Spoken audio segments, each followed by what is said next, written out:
분만을 위한 아주 특별한 건강 만찬에 오신 걸 환영합니다. 아무거나 먹을 수 없듯이 건강 정보도 아무거나 들 수는 없죠. 최고의 전문가들 핵심만 맛있게 콕콕 집어드립니다. 여러분의 건강 품격을 높여줄 맛있는 클래스 지금부터 함께 즐겨보겠습니다. 박서연의 건강 뮤직해! 웨이크업 웨이크업 일어나세요 여러분들. 아침입니다. 아니 이게 무슨 일이에요 도대체? 아침이에요. 아침이에요. 아니 아침. 아니 이 세상 아니 그 앞에 이게 수북히 쌓아놓은 거예요? 감기가 심한 거예요 성준 씨? 이런 역할은 왜 저만 해요?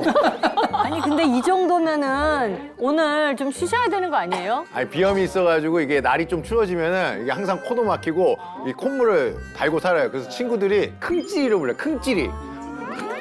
킁찌찔 이래야 돼. 킁찌리. 아, 그럴 때는 목을 좀 따뜻하게 하면 좋아요. 그래서 스카프 같은 거 하고 그래서 제가 오늘 스카프도 했잖아요. 아우 뭐 이 정도 좀 해줘야죠. 다 걱정해 주는데 왜 놀려요? 작두콩이 비염에 좋다고 하거든요. 아, 그래요? 상준 씨 집에 작두콩차 좀 보내줘야겠다. 알겠습니다. 예. 너무 스윗하다. 놀린 소연이 누나 빼고 두 분 너무 저 건강을 생각해 주셔서 너무 감사합니다. 예. 아우 저도 왜요? 걱정돼서 한 말이에요. 아니 밖은 쌀쌀한데 스튜디오는 좀 이제 훈훈하게 좀 시작을 해보려고 했습니다. 킁찌리라고 했잖아요. 네. 킁찌리 상준 씨뿐 아니라 전국 박박 곳곳에 코 막힌 분들의 고민이 또 있잖아요. 그래서 오늘 특별히 이비인후과 전문의 조민혁 선생님을 모셔보겠습니다. 어서 오세요.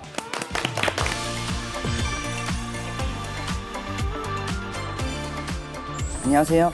이비인후과 전문의 조민혁입니다. 상준님처럼 코막힘 때문에 힘들어하시는 분들 정말 많습니다. 오늘은 왜 그 작은 코막힘이 하루를 망치고 심하면 건강까지 흔들 수 있는지 속 시원하게 풀어드리겠습니다. 선생님 이야기 들으니까 신뢰가 솟아오릅니다. 벌써 코가 좀 뻥 뚫리는 느낌이 드는데요. 이제부터는 콧속 미스테리를 하나씩 풀어가면서 숨은 건강의 비밀을 찾아보겠습니다. 건강한 콧속을 위해서 무엇부터 챙겨야 할지 알아볼게요. 첫 번째 보시죠. 이게 무슨 연관이 있지? 네, 이 세 분의 공통점이 뭘까요? 땡글이다. 많이 먹어요. 많이 먹고 맛있게 먹고 잘 먹고 콧구멍이 크다. 콧구멍 큰 건 나도 빠지지 않는데. 비염이 있다. 송은이 씨 비염 있어요.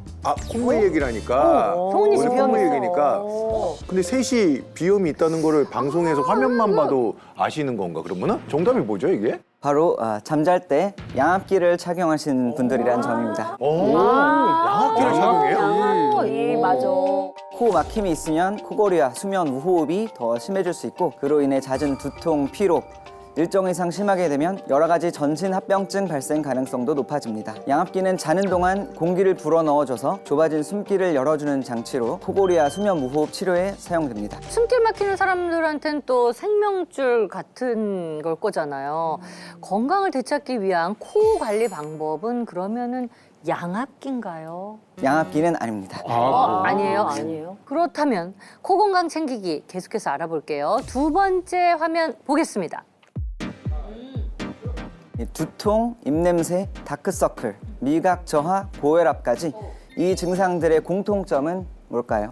두통, 입냄새, 다크서클, 고혈압, 미각 저하. 스트레스 하면 미각저하, 다크서클, 두통 저 다 스트레스 아니에요? 알겠다. 뭐요? 과로시 생기는 증상들. 바로 하면 입냄새 나요? 그럼요. 단내 난다 그러잖아. 아 그래요? 노화. 나이 들면 다 생기는. 아. 이게 다 뭐가 연결고리가 있는 것 같으면서도 하나로는 안 엮이는 것 맞아, 같은 맞아. 느낌이 그쵸? 있는 어떤 맞아요. 그런 증상들인 것 같은데. 하나씩 빠지죠? 네, 네. 뭔가 이렇게 다 연결고리가 5개가 다 있지는 않는 것 같아요. 정답을 공개해 주세요. 정답은 이 증상들의 공통점이 코막힘이 원인이 될 수 있다는 것입니다. 근데 코 막힘하면 다크서클 생겨요? 코 막히면은 입냄새 못 맡지 않나? 코막힘이랑 상관이 있는 건가요? 네, 대부분은 이 코가 막혀도 그런가 보다 하고 넘기시죠. 코 막힘이 지속되면 두통이나 입냄새, 다크서클도 생길 수 있고 후각뿐 아니라 미각에도 이상이 생길 수 있고 고혈압까지도 유발할 수 있습니다. 코가 한쪽만 주로 막히게 되면 잘 때도 한쪽으로만 계속 눕게 되는데요. 허리, 어깨 통증으로도 이어질 수 있습니다. 코만 불편한 것이 아니라 전신 컨디션이 흔들 수도 있기 때문에 코 막힘은 단순한 문제로 넘기지 말고 원인에 따라 제대로 치료해야 합니다.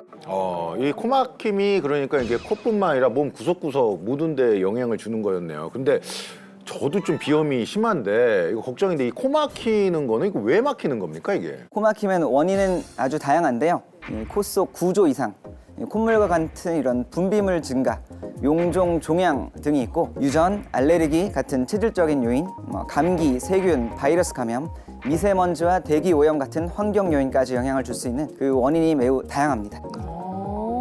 건강미식회 시청자분들도 콧막힘으로 힘들어하시는 분들이 좀 많은가 보더라고요. SOS를 이렇게 저희에게 보내주신 분들이 좀 많았는데요. 숨이 막혀서 답답했던 순간들, 그 코막힘 상담소를 지금 한번 오픈해 보도록 하겠습니다. 오른쪽으로 누워야 사는 남자. 안녕하세요. 서울 사는 왼손잡이라고 합니다. 저는 이상하게 왼쪽으로 누우면 양쪽 코가 다 심하게 막힙니다. 전혀 숨이 쉬어지지가 않아요. 그래서 항상 오른쪽으로 누워 자야 합니다. 이런 지도 벌써 20년째. 제 코는 대체 왜 이런 걸까요? 이야, 20년째 같은 방향으로. 그러니까 이게 왼손잡이이신 분인데 오른쪽으로 누워서 자야 한다니까 이제 손과 코가 서로 합의가 안 된 케이스인 것 같은데 선생님 이게 왼손잡이님의 그 증상은 어떤 이유 때문일까요? 네, 이 경우는 비염과 함께 코 속 구조인 비중격이 한쪽으로 휘어진 편의된 비중격, 흔히 말하는 비중격 만곡증이 동반된 상태입니다. 코 안에 벽이 있다는 거. 예, 이거 비중격. 이거 설명 좀 부탁드립니다. 이게 뭔가요? 우리 코 속을 보면 이 왼쪽과 오른쪽 콧구멍을 나누는 그 칸막이가 있는데 이거를 비중격이라고 합니다. 이 앞쪽은 연골, 뒤쪽은 뼈로 되어 있어서 코 속의 중심 기둥벽 같은 역할을 합니다. 그런데 이 기둥이 한쪽으로 틀어지면 어떻게 될까요? 튀어나온 쪽은 공기가 드나드는 길이 좁아지니까 이 코막힘이 자주 생깁니다. 그러면 이게 한쪽 콧구멍만 계속 막히면 이 비중격이 휜 거라고 볼 수 있는 건가요? 한쪽에만 용종, 종양과 같은 혹이 생기는 경우와 같이 이 다른 원인도 있어서 꼭 그렇다고 단정할 수는 없지만 이 확률적으로 그럴 가능성이 높습니다. 좀 더 직관적으로 아실 수 있도록 휘어진 비중격을 볼 수 있는 사진을 준비했습니다. 확 휘었네. 환자분의 CT 사진인데 앞에서 보신 거라 이쪽이 오른쪽이 되고 이쪽이 왼쪽이 됩니다. 원래 여기서부터 여기까지 일자로 이렇게 되어 있을 때 되는데 이런 게 이렇게 오른쪽으로 많이 휘어 있어서 환자분의 오른편으로 이쪽이 막히는 거고 까만색이 공기로 돼 있는 거라 코 안에 이 공기 길이 여기는 이 까만 틈이 넓고 여기는 좁아서 이쪽이 오른쪽이 항상 이 뼈로 막혀 있는 그런 상태입니다. 여기서 보니까 그 휜 게 많이 보이는데요? 사진상 코 속에 뼈가 많이 틀어져 있어서 겉으로 봤을 때에도 그럴 것 같지만 코의 외형은 이상이 없는 경우가 대부분입니다. 또 다른 사진을 준비했습니다. 보실게요. 알아요. 이 장면이 이제 저희가 이비인후과 가면은 많이 볼 수 있는 사진이죠. 네, 맞습니다. 이 코 속 내시경 사진이에요. 편의된 비중격으로 인해서 코 속 공기가 통하는 길이 좁아진 게 보이시죠? 거의 맞닿아 있을 정도로 틈이 없고 약간의 콧구멍만 있습니다. 좁아요, 좁아. 예. 오히려 겉에서 보이는 이상이 없으니 본인들은 이상이 있어도 모르시는 경우가 많습니다. 반대로 흔하진 않지만 코 외부까지 같이 틀어져서 함께 교정이 필요한 경우도 있기는 합니다. 그러니까 이게 겉으로 티가 안 나니까 전혀 알 수가 없잖아요. 그러면 이 비중격은 왜 똑바로 안 있고 이게 휘어지는 거예요? 태어날 때부터 생기기도 하고 이 성장 과정에서 똑바로 자라지 않고 틀어지면서 자랄 수도 있고 외상 때문에 생길 수도 있습니다. 그러면 이게 비중격 때문에 이제 질병이 생겼는데 이게 티가 안 나서 모르고 지나갈 수도 있는 거네요. 저 볼 때는 누가 봐줄 수 있나요? 아니, 근데- 저는 휘었나요? 아니, 겉으로는 볼 수가 없죠, 이게. 저는 어때요? 저는 코가 휘었나요? 어떤가요? 좀 봐주실 수 있나요? 겉에서 볼 때는 잘생기셨습니다. 지금? 어디 갔는데 제가 코가 휘었나요?라고 물어봤더니 선생님이 상준 씨는 코 휜 게 문제가 아니라고 하던데. 그럼 뭐가 문제예요? 이 얼굴이 문제. 그거 아시죠? 이게 세수를 할 때 코를 세게 푸시는 분들이 있어요. 세수할 때 남성분들 중에서 뭐 아저씨 세수라고 해서 막 이렇게 하시는 분들이 있거든요. 이거는 뭐 괜찮은 건가요, 이게? 코를 세게 푸는 행동도 좋진 않긴 한데요. 특히 양쪽을 동시에 있는 입과 세게 푸는 거는 혈압이 올라가서 코피가 나거나 눈에나 귀에도 압력이 갈 수 있어서 코를 푸실 때는 한쪽씩 받고 부드럽게 푸시는 게 좋습니다. 고민 보내주신 왼손잡이님 증상을 보면은 코막힘이 엄청 심하실 것 같잖아요. 근데 비중격이 휘어졌을 때 코막힘 말고도 또 나타나는 어떤 다른 증상들이 있을까요? 코 속이 이미 좁아져 있는 상태라 조금만 부어도 콱 막히게 되어서 비염, 부비동염으로 인한 증상들이 더 쉽게, 더 자주 생길 수 있고 더 심하게, 더 오래 갈 수 있습니다. 반면 코가 심하게 막혀 있더라도 입으로 본인은 숨을 쉬기 때문에 불편함을 잘 모르는 경우들도 있는데 입으로 숨을 쉬게 되면 입과 목이 건조해지고 오염물질이 걸러지지 않고 그래서 그걸로 입냄새가 날 수도 있고 목감기나 그 밖의 호흡기 감염 위험도 높아집니다. 코골이, 수면 무호흡 및 그로 인한 심혈관 질환, 뇌혈관 질환도 유발할 수 있습니다. 입을 벌리고 숨을 쉬시면은 이렇게 되거든요. 여기서 입만 다물어도 이게 없어지거든요. 그래서 입을 벌리면 턱이 뒤로 밀려서 기도가 좁아지게 됩니다. 예. 입으로 숨 쉬는 이유가 코가 막히기 때문에 입이 벌어지고 입으로 숨 쉬는 거기 때문에 이 코막힘이 그런 수면, 코골이와도 연관이 있다고 보시면 됩니다. 그러면 휘어진 이 비중격을 좀 바로 잡고 코 질환에서 벗어나기 위한 방법은 어떤 게 있어요? 비중격이 틀어져 있는 건 코 속이 튀어나온 뼈로 막혀 있는 구조적인 문제이기 때문에 뼈는 어떤 약을 써도 교정되지 않아서 결국에는 근본적인 해결을 위해서는 수술적 치료가 필요하고요. 코로 숨을 쉴 수 있게 코 속 공간을 확보하는 게 사실 치료의 핵심입니다. 오늘 보니까 코막힘이 단순한 불편함이 아니라 이 몸 전체의 건강과도 다 연결이 돼 있잖아요. 평소 작은 증상도 놓치지 말고 꼭 관리를 해야겠습니다.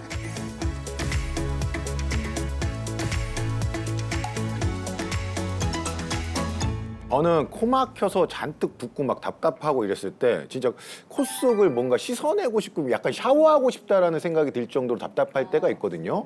근데 이런 생각은 저만 하는 게 아니라 해본 적 있지 않아요? 그렇죠. 요즘처럼 이제 건조하고 날씨가 추워지면서 더 건조해지니까 가습기라도 막 들고 다니고 싶어요. 많은 분들이 공감을 하실 것 같은데요. 그래서 요즘은 코 세척 많이 좀 하시더라고요. 해본 적이 있으신가요? 코세척 하다가 식염수가 기도로 넘어가가지고 한참 기침하고 콜록거렸던 경험이 있어요. 저도 창피한 이야기인데 환자한테 권해줘야 되잖아요. 네네. 그래서 한번 해봤는데 제가 힘들어서 우리 환자들한테는 안 권해요. 아니 이게 생각보다 어렵더라고요. 쉽지가 않더라고요. 근데 우리 그 요즘에 하는 코 세척이 실제로 정말 코 속 건강 관리에 도움이 되는 건 맞아요? 코 세척은 공기 중의 오염물질과 분비물, 세균 등을 씻어주고 코 점막 기능을 회복시킵니다. 우리나라에서는 미세먼지, 황사, 꽃가루, 건조한 환경 등 때문에 코 세척을 하는 것이 특히 좋습니다. 코 세척을 습관처럼 하루에 한두 번 꾸준히 하면 감기, 비염, 부비동염 등의 치료뿐만 아니라 예방에도 도움이 됩니다. 반대로 코 세척만으로 호전되지 않는 코막힘의 경우 이비인후과 전문의의 진료가 필요합니다. 그렇다면 그 코 세척 제대로 하는 방법을 좀 알려주시면 우리가 오늘 딱 배워가지고 매일 한번 열심히 해보도록 하겠습니다. 코 속이 뻥 뚫리는 코 세척 방법 알려드릴게요. 세척액은 식염수 자체로 하셔도 되지만 분말과 물을 섞어서 식염수를 만들어 사용하는 것이 편하기 때문에 보통은 그렇게 하게 됩니다. 이때 수돗물은 그대로 쓰면 감염 위험이 있어서 반드시 끓였다 식힌 것으로 사용하셔야 합니다. 하는 방법은 전혀 어렵지 않고 간단한데 한번 따라 해보시겠어요? 숙이고 돌려서 크 하면서 슉슉슉. 숙이고 돌려서 슉슉슉. 슉슉슉? 이게 뭐예요? 뭐 주문인가요? 선생님 장난치지 말고 제대로 알려주셔야고요. 선생님 저희가 지금 비염 때문에 힘들어서 방법 알려달라고 했더니 크슈슈슈? 크슈슈슈? 코가 안 뚫리는데요? 안 뚫려요. 정확히 알려줘요. 정확히. 코가 뻥 뚫리는 주문이라고 보실 수 있는데요. 제가 먼저 시범을 보여드릴게요. 고개를 앞으로 숙이고 옆으로 돌려서 크라고 소리를 내면서 슉슉슉슉슉슉. 아 슉슉슉슉은 이거잖아요. 이게 슉슉슉슉인 아, 거잖아요. 그러니까 크 하면 호흡이 후 하게 되는데 이때 넣어줘야 되는구나. 슉슉슉슉. 크 소리를 하지 않으면 기도가 열려서 기도로 넘어갈 수가 있습니다. 소리를 크 또는 으라고 내면 기도가 막히게 됩니다. 크 하니까 코만 열려 있어. 맞아. 왜냐면 크 하니까 이게 숨을 내쉬게 되죠. 근데 여기서 슉슉슉을 빨리 넣어주라는 거죠. 이렇게 얘기를 해주셔야지. 크슈슉슉.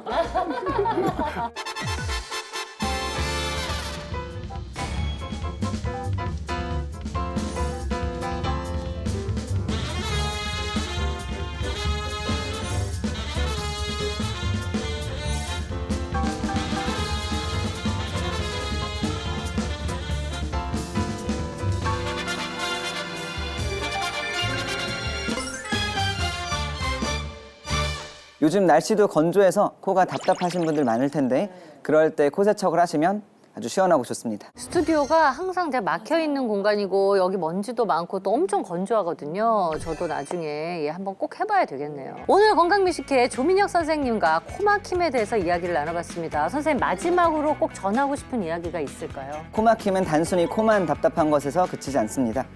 모두가 코로 숨쉬는 행복을 느끼실 수 있도록 저도 언제나 최선을 다하겠습니다. 지금까지 코 막힘부터 코 건강 관리까지 시원하게 숨쉬는 법을 알려주신 이비인후과 전문의 조민혁 선생님과 함께한 시간이었습니다. 감사합니다.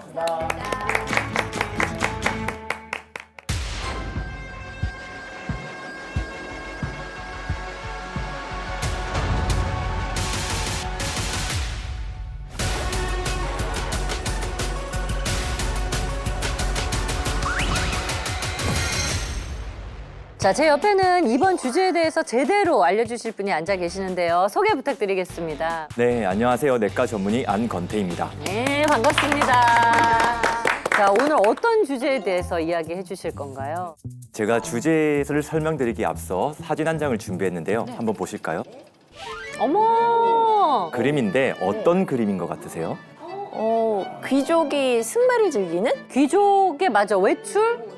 귀족의 취미생활? 이게 럭셔리하신 분인 것 같고 좀 멋있어 보이고 이 시대 때 너무나 아름다우셨던 분인 것 같아요. 이 그림 속 주인공은 왕비 앤입니다. 오, 왕비. 오. 오늘의 주제는요. 이 앤 왕비의 사망 원인과 관련이 있습니다. 사망 원인이요? 아니 근데 이 사진을 보여주고 사망 원인이라고 하니까 약간 매치가 안 되는데 어떤 뜻이죠? 문제가 있는데 지금 가려져서 보이지가 않고 있거든요. 이 사진의 사망 원인 힌트가 있어요? 저 밑에 풀에서 뭐가 안 좋은 게 있었을까요? 알았다. 콜셋하고 있잖아요. 변비. 다들 추리력이 대단하신데 네, 정답은 어떤 거냐면요. 정답은 뭐야? 어머. 저게 사진이 아니었어요? 깜짝 놀랐잖아요. 예. 아 근데 이게 뭐죠 이게? 드레스 속에 엄청 부은 다리를 감추고 계셨어요. 다리가 엄청 부었는데요. 근데 뭐 다리 부은 거 말고는 별다른 건 잘 모르겠는데 이게 뭐 그녀의 사망 원인과 관계가 있을까요? 네, 맞습니다. 자, 그녀의 사망 원인으로 드랍시라고 기록이 되어 있는데요. 드랍시? 네, 생소한 단어일 수 있는데 이 드랍시라는 거는 의학 용어로 부종입니다. 부종이 사망까지 간다고요? 이 부종이라는 것이요, 체내에 물이 과도하게 쌓여서 조직이나 장기의 주변이 부풀어 오르는 현상을 말하는 거거든요. 주요 증상으로는 피부가 붓고 관절에 통증이 있을 수 있고요. 심한 경우는 호흡 곤란까지도 동반이 될 수 있습니다. 더 악화가 된다면 생명에 위협을 줄 수가 있는 게 바로 부종이죠. 다리 부종을 비롯해서 그런 몸속 부종으로 인해서 사망에 이르렀다는 거잖아요. 야, 부종을 가볍게 생각했는데 사망까지 간다고 하면 가볍게 생각할 건 아니네요. 네, 맞습니다. 그런데 이 다들 부종에 대해서 방금 말씀하셨던 것처럼 심각하지 않게 생각하시는 경향이 많거든요. 자, 우리가 부종이라고 하면 어떤 게 제일 먼저 떠오르세요? 다리 붓는 거. 저는 서 있는 직업이라서 맨날 다리가 부어 있어요, 선생님. 그래서 보통 이제 신발 살 때 저녁에 신발 사면 안 된다 그러잖아요. 맞아요. 아무튼 액세서리도 그래요. 반지도 헐렁할 때가 있고 꽉 낄 때가 있고 손도 부어요. 붓는 거 하면은 뭐니 해도 전날에 이제 라면 먹고 자고 일어나면은 얼굴이 땡땡 붓잖아요. 저는 그 코미디 빅리그 했을 때 일부러 녹화 전날에는 무조건 라면 먹고 잤어요. 일부러 더 이렇게 또 부해 보이고 이렇게 하려고 두꺼비 아저씨라는 캐릭 할 때는 그래서 그거의 효과를 더 많이 봤죠. 맞아. 진짜 붓죠. 막 땡땡 붓잖아요. 붓는 경우는 별로 없으실 것 같은데요? 아니에요. 저는 짜게 먹는 것도 아닌데 좀 많이 부어요. 그래서 항상 궁금했어요. 아니 나는 밤에 그렇게 야식을 먹는 것도 아닌데 왜 이렇게 나는 부을까? 스트레칭도 밤에 하고 자고 그러거든요. 근데 이게 그래도 붓더라고요. 저는 몸이 부었다 싶으면 이제 요리를 해 먹거든요. 부으면은 요리를 해 먹는다고요? 아니 선생님, 네. 부으면 좀 굶어야지 뭘 또 요리를 해 먹어요. 아니, 이렇게 부종을 내려주는 좋은 음식들이 있거든요. 네, 그래서 오늘 제가 추천해드릴 요리가 있어요. 바로 이 요리인데요. 바로 붓기에 도움이 된다는 단호박과 가지를 이용해서 만든 가지구이 단호박찜입니다. 이게 예전에도 그 붓기 뺄 때 호박즙 먹으라 그래서 맞아요. 출산하고 나서도 미역국도 먹고 호박죽도 먹고 막 그런 얘기 많이 들었거든요. 단호박이 수분 배출에 되게 효율적이거든요. 그래서 그 수분 배출에 효율적인 단호박하고 그다음에 칼륨이 풍부한 가지를 이용해서 요리를 만들었어요. 그래서 지나치게 양념을 하거나 튀기지 않으시면 이 두 가지를 드시면 붓기가 쭉 빠지십니다. 어.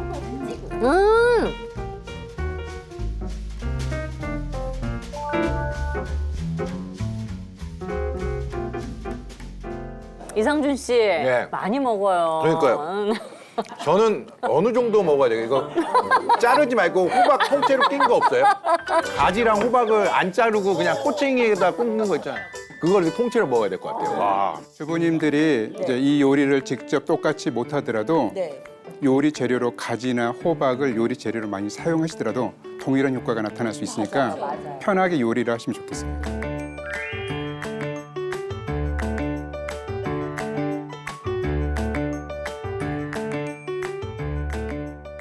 라면과 같은 짠 음식을 먹고 다음 날 일어나면 얼굴이 붓는 현상이나 하루 종일 서 있거나 했을 때 다리에 피가 쏠려서 붓는 현상은요. 일시적으로 붓는 것이기 때문에 대부분은 시간이 지나면 회복이 됩니다. 그렇다면 이게 문제가 없는 거 아니에요, 이게? 자, 문제는요. 회복이 되지 않는 부종이 문제인 거죠. 회복되지 않는 거죠. 안 돌아오는구나. 얼굴이 부어서 저 지금 한 달 동안 계속 저 왜 안 돌아오죠? 아니 이러면 안 된다는 거죠. 그렇죠. 이상준 씨처럼 얼굴이 붓는 게 일시적인 현상이 아니라 지속적으로 부어 있다. 이렇다면은 내 몸에 이상이 잠깐만요. 네. 누나는 장난한 거고 네. 선생님은 진짜잖아요, 지금. 저한테 지금 의사 선생님 자격으로 진단을 내린 거잖아요. 계속 지속적으로 부어 있다니요, 제가. 아니에요, 이거 빠진 거예요. 그러면 지속적으로 계속 부어 있으면 병원을 가야 되는 거죠. 부종이 안 빠지고 지속된다는 것은 내 몸에 이상이 있음을 알리는 신호탄이라고 생각을 하시면 되겠습니다.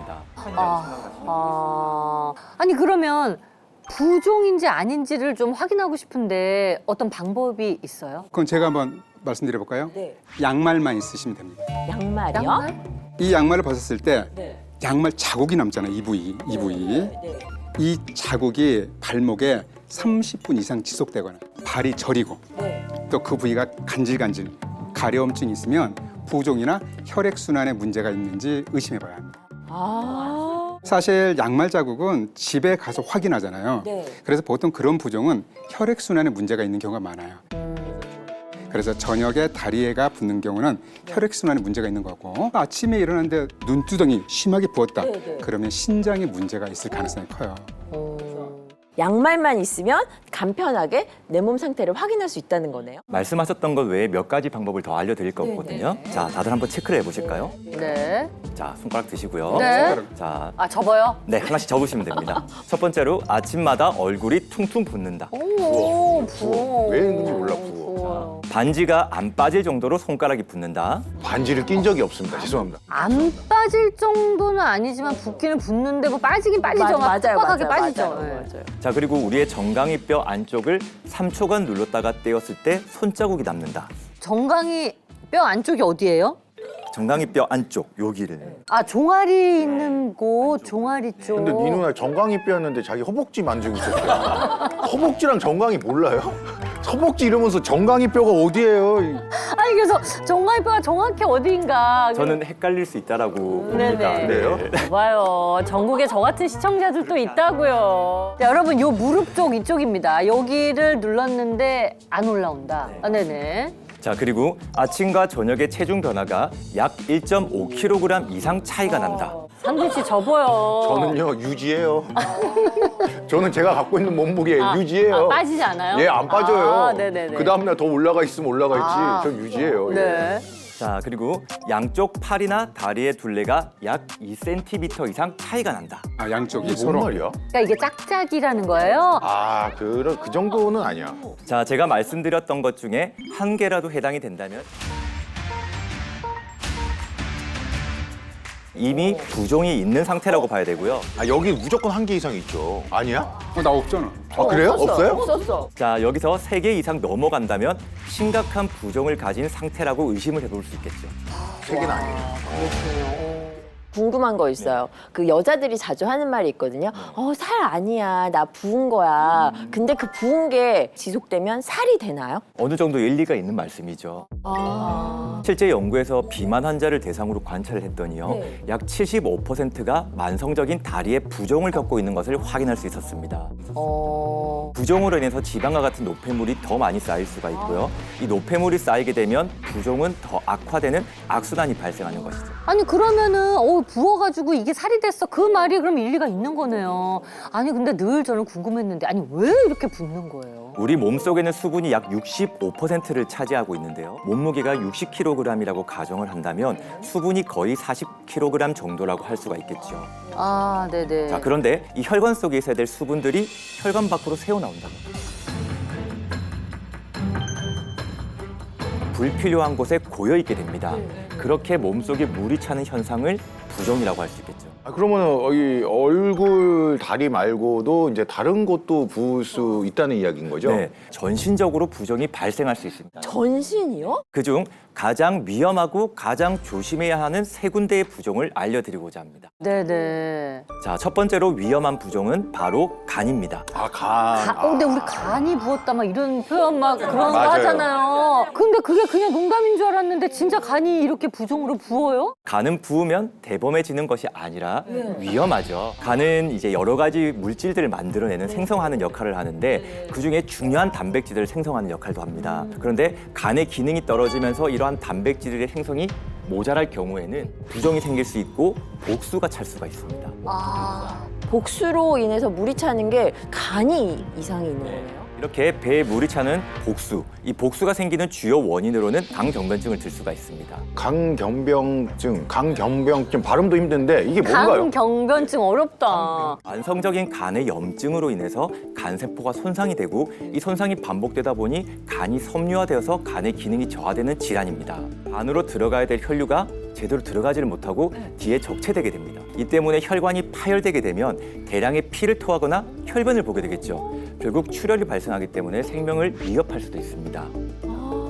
전 세계적으로 이 강경화 발생이 1990년도에 대비해서 2021년도에 무려 58.2% 증가하였다는 보고가 있는데요. 이는 간의 복수, 즉 간 부종을 발생케 하는 주요 원인 중 하나입니다. 아니 그리고 생명을 위협할 수 있다는 게 그게 너무 무섭잖아요. 그러면 전조 증상이 있을까요? 초기에는요, 만성 피로감이나 식욕 부진, 그리고 복부의 불쾌감 등이 나타날 수가 있는데 이게 점점 심해지게 되면 복수가 차게 되고 복부의 팽만감이나 하지에도 부종이 발생하게 됩니다. 또한 위와 식도에 정맥류가 발생할 수 있고요. 더 악화가 되면 출혈이 생기고 간성 혼수까지도 진행할 수 있습니다. 와. 그렇기 때문에 초기에 이상한 증상이 든다면 붓기 전에 병원을 찾는 것을 권장드립니다. 그리고 또 한 가지 덧붙이면 간경화 환자의 약 10%가 복수를 경험하고요. 복수를 경험한 환자들 중 이렇게 10년 안에 경험하는 비율이 약 60%에 해당합니다. 그러니까 일단 간이 손상되면은 간에 물이 차서 부을 확률이 점점 더 높아진다는 얘기잖아요. 이제 간을 잘 챙겨야 되겠네요. 근데 우리가 흔히 알기에는 간이 안 좋아지는 이유는 술 때문으로 알고 있는데 그러면 술을 마시면 안 되는 건가요? 복수 발생을 유발하는 이 주요 원인으로 알코올성이 아니라 비알코올성 지방 간질환 등이 증가하는 추세입니다. 간 관련 질환이 알코올과 관계가 있다고 생각하시는 분들이 많은데 이제는 그렇지는 않다는 것이죠. 두 번째로 위험한 부종이 폐네요. 근데 저는 이제 폐가 붓는다는 거는 사실 처음 들어본 것 같거든요. 예, 맞아요. 그 폐에 빵꾸가 난다는 말을 들었어도 이게 폐가 붓는다 말은 없는 것 같은데 처음 들어본 것 같아요. 예. 그럼 이렇게 표현하면 어떨까요? 폐에 물이 찼습니다. 네, 들어본 것 같아요. 예. 우리가 숨을 쉬기 위해서는 폐에서 산소와 이산화탄소를 교환해줘야 되죠. 이를 위해서는 폐포라는 공기 주머니에는 공기만 차 있어야 됩니다. 그런데 이 폐포에 공기가 아닌 액체가 들어가게 되면 그게 바로 폐부종이 되는 것이죠. 공기가 들어가야 되는데 액체가 들어가면요. 자, 제가 사진을 준비했는데 사진 한번 보실까요? 어이구. 아이고. 어머. 우선 왼쪽 사진은 정상적인 폐 사진입니다. 그에 반해 폐 부종이 있는 사진인데 물은 하얗게 보입니다. 엑스레이상에서 폐에 물이 찬 거죠.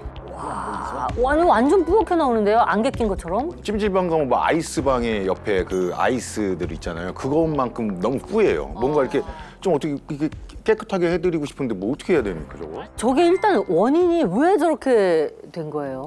폐 근처에 있는 심장에서 혈액을 제대로 펌프질을 하지 못하면서 폐혈관에 혈액이 정체되고 그리고 압력이 높아지게 되면서 그 체액이 폐포로 스며들어서 폐부종을 일으키는 거죠. 그렇다 보니 심부전이나 고혈압성 심질환, 심근경색과 같은 질환으로 인해서 폐부종이 발생할 수도 있습니다. 폐랑 심장이랑 밀접한 관계가 있는 거였네요. 그리고 우리가 폐부종을 조심해야 되는 이유가 또 있는데요. 바로 생명을 위협할 수 있는 응급질환이기 때문입니다. 아, 이게 응급질환이라고요? 일단 이 폐에 물이 차게 되면요. 산소 교환이 어려워지게 되겠죠. 그렇게 되면 저산소증이 발생하게 되면서 생명을 위협할 수도 있고요. 그리고 신장 질환이나 감염, 그리고 심장병 등 다양한 원인으로 빠르게 악화가 될 수 있고 치료가 지연되면 아주 치명적일 수가 있습니다. 실제로 폐 부종으로 입원한 환자의 사망률이 약 17%였고요. 퇴원한 환자 중 1년 이내의 사망 확률은 약 51.2%라고 알려져 있습니다. 우와, 무섭다. 1년 내 사망률이 저렇게 높아요? 그뿐만이 아니라 4년 이후 사망률이 약 62%라고 합니다. 62%요? 와. 솔직히 이제 붓는다라는 의미는 뭐 그렇게 무섭지는 않았거든요. 근데 이렇게 선생님 이야기를 들으니까 너무 무서운 거예요. 폐부종 증세. 그럼 이거 우리가 좀 미리 알 수 있는 방법이 있을까요? 네, 대표적인 폐부종의 증상은 심한 호흡곤란입니다. 우리가 숨을 쉴 때 가슴이 답답하고 누워 있으면 숨이 더 차서 앉아서 자야 하는 경우도 있을 수 있거든요. 그 정도로 와요. 또한 마른 기침이 지속이 되다가 심해지게 되면 분홍색 거품이 섞인 가래가 나오기도 하고요. 와. 폐부종이 더 심해지게 되면 입술이 푸르게 변하는 청색증이나 극심한 불안감과 발한 증상, 그리고 맥박의 증가와 같은 증상들이 동반될 수도 있습니다.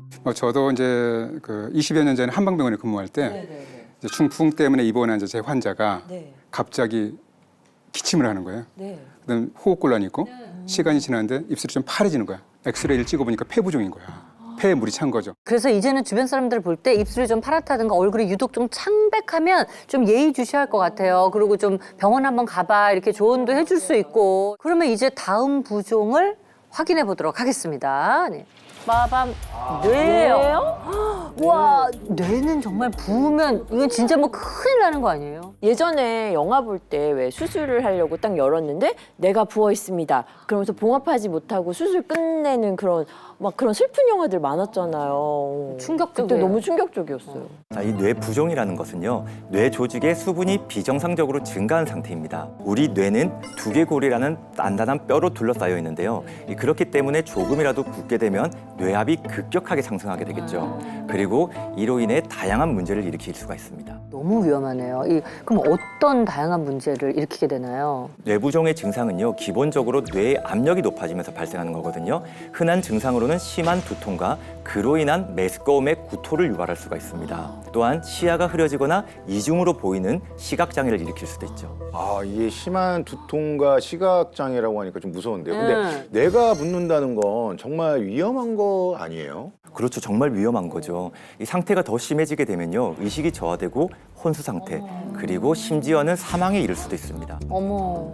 한 연구에 따르면 급성 허혈성 뇌졸중에서 이 뇌부종으로 사망한 사람이 전체 뇌경색 환자의 약 5%라고 합니다. 근데 사실 뭐 뇌는 우리 몸에서 심장 다음으로 중요하다고 알고 있잖아요. 정말 잘 챙겨야 되겠네요.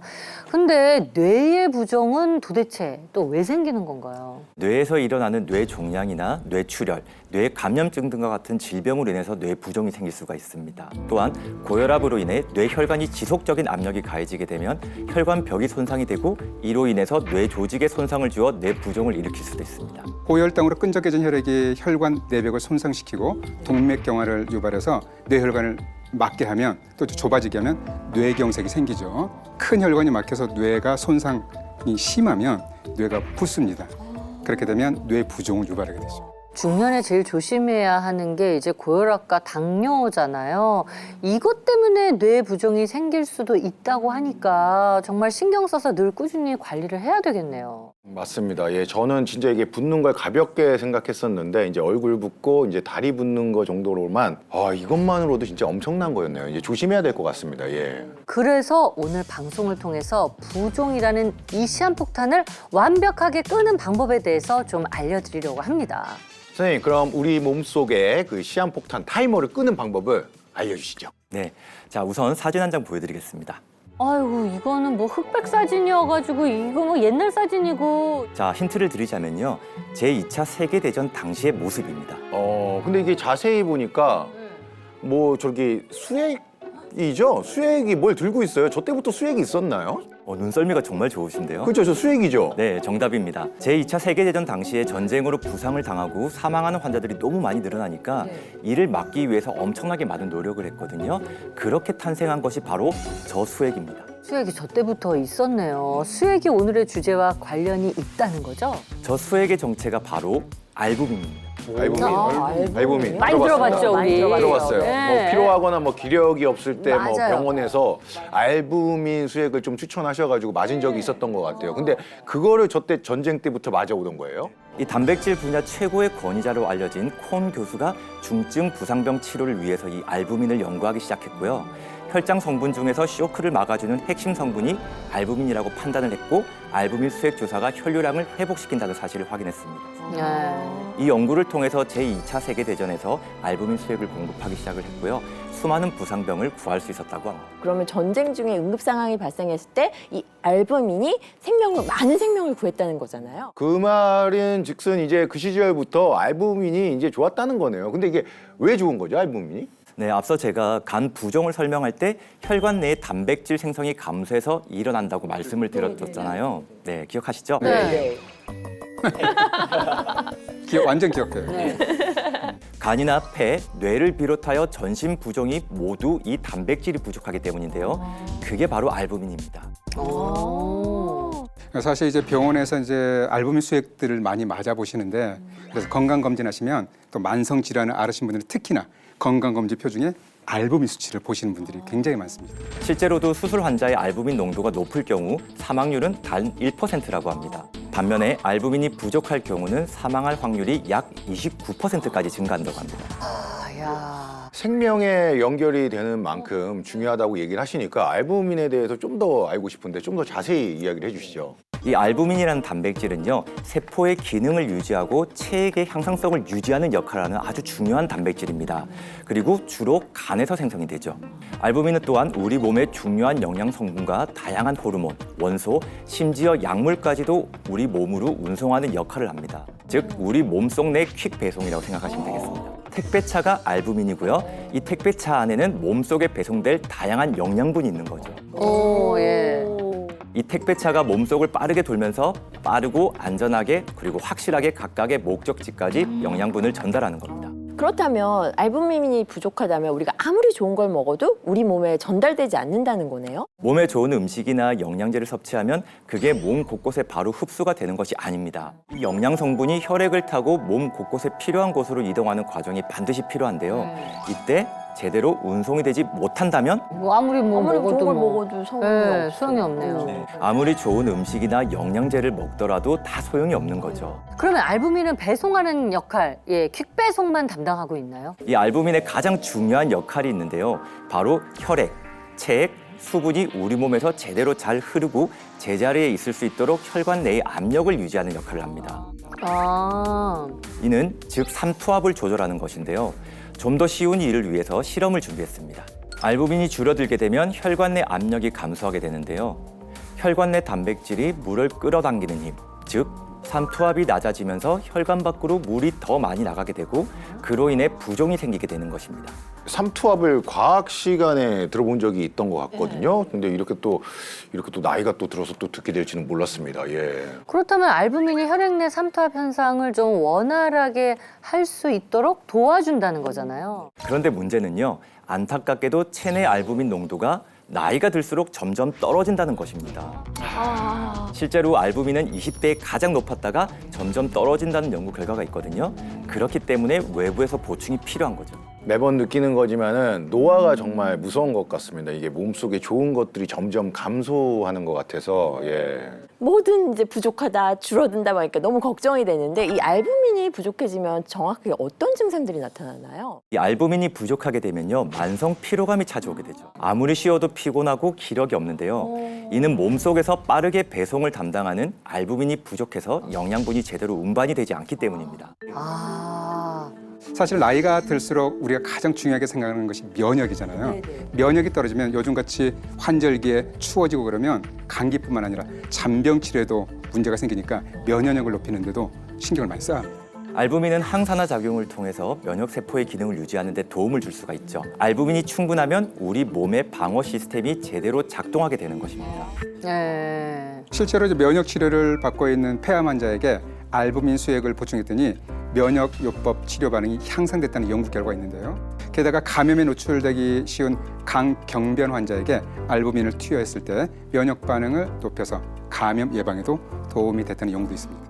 그러면 이제 면역력을 높여주는 거 말고 또 다른 역할이 있을까요? 알부민은 혈액 내 독성 물질을 간으로 운반하는 역할을 합니다. 좋은 역할을 말씀해 주셔야지 지금 독성 물질을 운반하는 건 좀 안 좋은 거 아니에요? 이게 독성 물질은 배출을 해야 맞는 거 아닌가요? 이 알부민은 퀵 배송 역할뿐만이 아니라 청소부 역할도 하게 되는 거죠. 우리 체내에 쌓인 이 독성 물질을 모아서 간으로 운반을 합니다. 간은 우리 몸의 해독 공장이죠.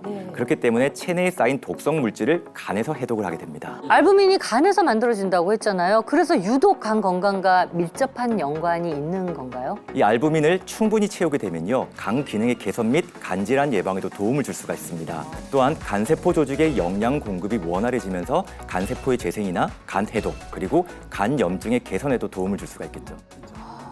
실제 간암 환자에게 알부민을 투여했을 때 간암 진행 위험이 감소했다는 연구 결과도 있습니다. 또한 손상된 간을 회복하고 활력을 되찾아주는 데 도움을 준다는 연구 결과도 있는데요. 동물 실험을 통해 알부민을 투여했을 시 간 염증 억제, 악성 종양 억제, 세포 사멸 약화, 그리고 간 부전 예방에 도움이 된 것을 확인할 수 있습니다. 그럼 건강한 간을 위해서 알부민은 없어서는 안 될 필수 존재네요. 실제로 강경변 환자에게 18개월간 이 알부민을 투여한 결과 사망 위험이 38%나 낮아졌습니다. 그렇다면은 뭐 앞서서 저희가 뭐 뇌부종, 폐부종, 간부종에 대해서 알아봤잖아요. 알부민이 여기에도 도움이 된단 말이네요. 간에서 생성되는 알부민이 부족하게 될 경우 삼투압 불균형을 초래하게 되면서 부종이 일어나게 되는데요. 제가 쉬운 예를 위해 실험을 준비했습니다. 자, 이 모래 가루를 혈액이라고 가정을 했을 때, 자, 혈액이 밖으로 새는 게 보이시죠? 네. 이 현상이 지속되면 부종뿐만 아니라 전신 질환에 노출될 수 있는 것입니다. 그런데 여기에 알부민을 보충하게 되면 밖으로 빠져나가는 혈액이 없어지게 되는 것이죠. 아니 아까 줄줄 혈액이 샜었는데 어떻게 그러면 이게 뇌 부종에도 긍정적인 영향을 주는 건가요? 급성 뇌졸중 환자에게 3개월간 이 알부민을 투여한 결과 사망률과 장애 발생이 감소했습니다. 또한 뇌경색을 유발한 쥐에게 혈전 용해수를 실시한 후 고농도의 알부민 치료를 실시한 결과 대조군 대비 뇌 부종이 약 81%까지 감소했다고 합니다. 뇌부종도 알부민이 해결을 다 해주네요. 아니 이렇게 알부민 하나만 보충하면은 몸속에 그 시한폭탄 끄는 거는 뭐 일도 아니겠어요. 또한 알부민이 콜레스테롤이나 불포화 지방산과 같은 물질도 함께 운반을 하기 때문에 알부민만 충분하다면 혈관을 깨끗하게 청소해서 혈관 건강을 유지하는 데도 도움을 줄 수가 있습니다. 이해를 돕기 위해서 실험을 하나 준비했는데요. 뇌혈관에 지방이 껴있을 경우에는 혈액이 지방에 막혀서 잘 흐르지 못하는 것을 확인할 수 있습니다. 그런데 여기에 알부민을 투여하게 될 경우 지방을 깨끗이 청소함과 동시에 혈액순환을 원활하게 하도록 도와주는데요. 이로 인해 치매 예방 관리에도 도움을 줄 수가 있습니다. 이 중증 환자의 경우 알부민의 농도가 낮을 경우는 치료 시에 염증이나 감염에 대한 저항력이 저하되기 때문에 사망률이 증가할 수가 있습니다. 그렇기 때문에 반드시 우리 몸속의 알부민이 부족하지 않도록 관리하는 것이 중요하겠습니다.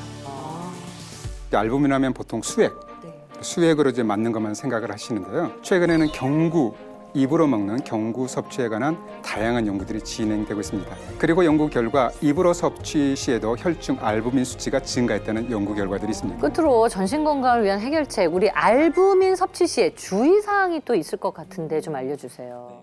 알부민은 일반 식품이기 때문에 특별한 부작용은 없지만 과다 섭취 시에는 소화에 부담을 줄 수 있기 때문에 권장량을 지켜서 섭취하시길 바랍니다. 또한 액상으로 섭취할 때는 간에 부담이 되지 않도록 당류 함량을 확인하시는 것이 좋겠습니다. 또한 특정 단백질 알레르기와 같은 특이 체질이나 임산부, 수유부는 섭취 시 주의가 필요할 수 있으니 전문의와 상의하시기 바랍니다.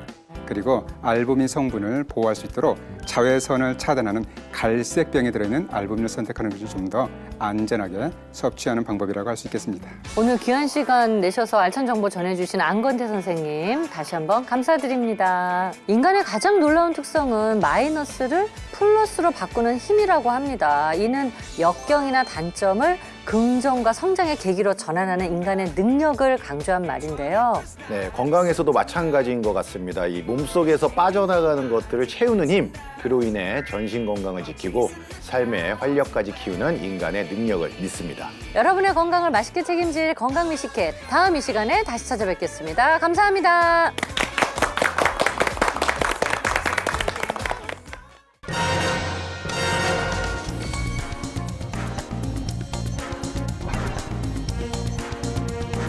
더 악화가 된다면 생명에 위협을 줄 수가 있는 게 바로 부종이죠. 부종을 내려주는 좋은 음식들이 있거든요. 네, 그래서 단호박과 가지를 이용해서 만든 가지구이 단호박찜입니다.